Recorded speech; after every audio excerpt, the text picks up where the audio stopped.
This tutorial is brought to you by our amazing Patreons, Huston Farm, Sharon Keller, the Laymon Family, Clancy, Jennifer Huston, 5857 Farm, and Valerie Smrtic.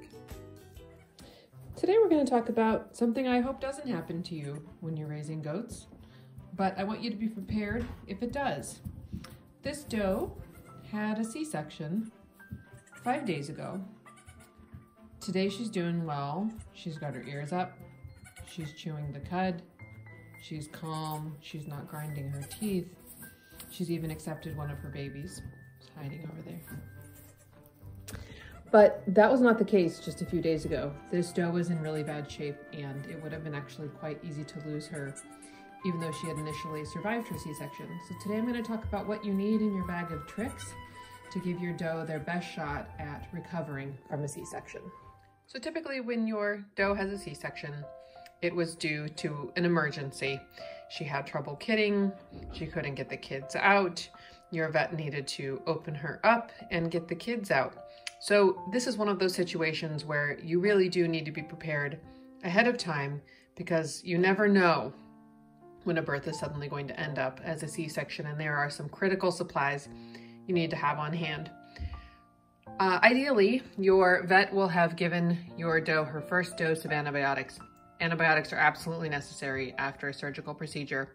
They've had their hands in there. Of course, they've done everything they can to keep it clean, but an infection would most definitely have the potential of killing your doe.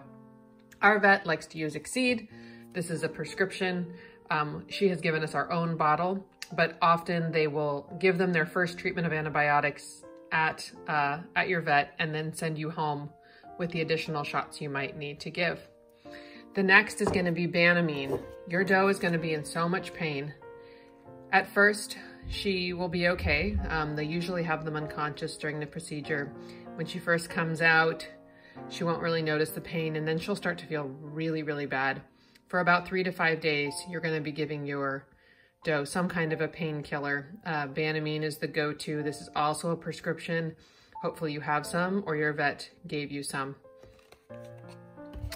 One thing that happens when a doe is coming out of surgery is they can go into shock. They can stop eating, they can stop drinking. It's really important that you keep their rumen going in this time. So just like any other time, I would suggest having vitamin B complex on hand. I would go ahead and give this proactively. You can never give them too much. They will urinate out anything extra. This is really important and very, very easy to give. So as I mentioned, sometimes getting them to eat and drink can be challenging. Blue light is a great electrolyte you can add to their water. They're going to like their water warm. As you can imagine, if your insides hurt, warm water is going to be more easily digestible than maybe a shock of cold water. And then some of the other things you might need, though aren't absolutely necessary. Kelp is a really good source of minerals, or I believe it has iron and some other, oh, what else is in kelp? All kinds of good stuff. My doe has really been liking this kelp post-op. Mare Magic is red raspberry leaves. It's really nothing else. You can get red raspberry leaves in the dried bulk tea section. This can really help with uterine tone. They can have this really free choice by the handful after giving birth. Another one you want to have is oral CMPK for if your doe gets milk fever. This is just going to give them a big dose of calcium and essentially sugar. And in my doe's case, she was she'd lost a lot of blood, so very anemic. And red cell is a good source of iron. It's not an immediate cure-all, but it is absolutely something she needed, and I have been giving her every day since her surgery.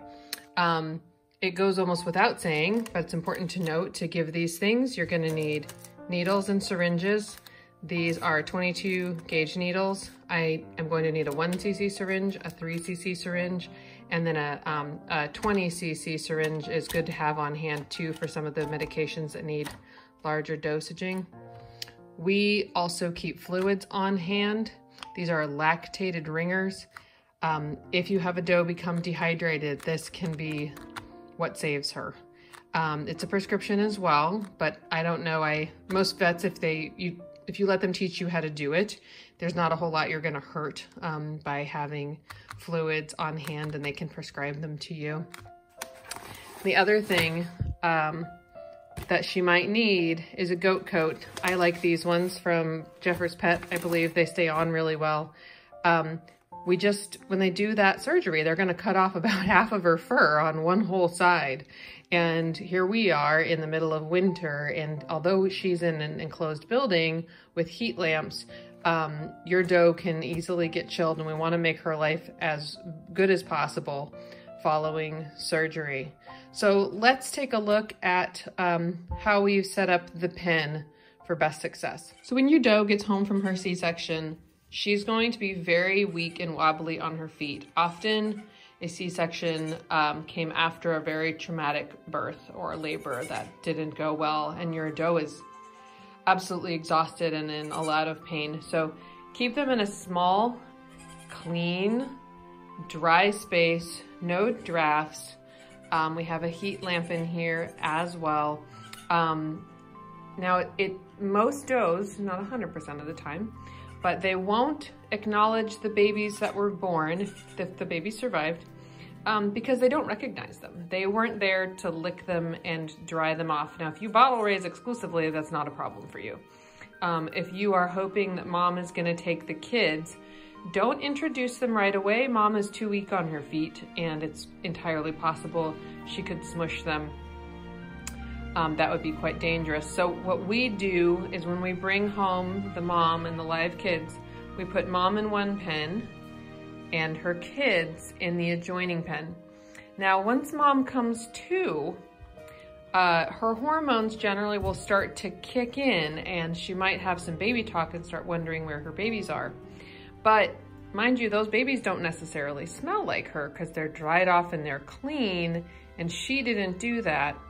So if your doe has a little bit of afterbirth on her tail or her rear end, take a cloth, wipe it off, and put it on the baby's rear end, which is the place where mama checks to smell. Then you can try putting the baby under mama if mama's up for it. And if she starts to smell them and lick them and accept them, she might just let them nurse. I would say it's about a 50-50% chance of success. I found my more maternal does tend to go for it more easily, but it's not a for sure. In this case, a few days after kidding, we introduced that tiny little peanut to her, and it actually helped mom recover more quickly. Once she started licking that baby, oxytocin, the love hormone, began to release. That helped her get out all of her remaining afterbirth.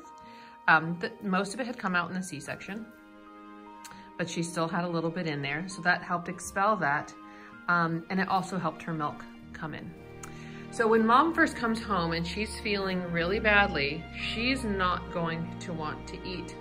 So what we like to do is give them some fresh browse, depending on what you have available. You can tie this up to the fence. We like to weave it in to the feeder. Our does are much more likely to eat this than hay. When they are ready to eat hay, they're probably gonna want some plain grass hay. They might not be ready for alfalfa yet, even though their body really will need calcium. The other thing you want to do is give your doe warm, very clean water throughout the day. Be careful if she has a kid in here with her. We don't want that kid to risk drowning. But often, if that water is in any way dirty or is cold, they will not want to touch it. Now what happens is if a doe doesn't feel good, she doesn't eat and she doesn't drink, we get ourselves into that dehydration situation, rumination stops, and now we are in trouble.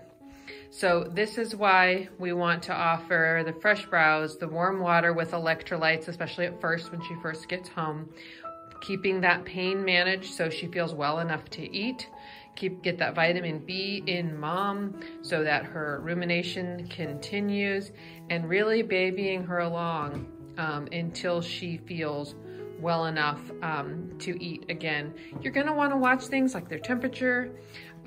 You want to watch to make sure they begin urinating and having stool again.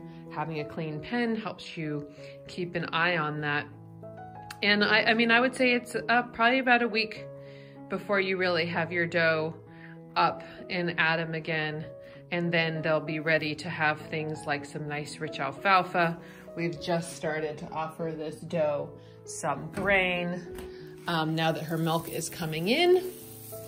And today she's doing good. And if they do accept a baby, it's amazing how much that can improve their mood.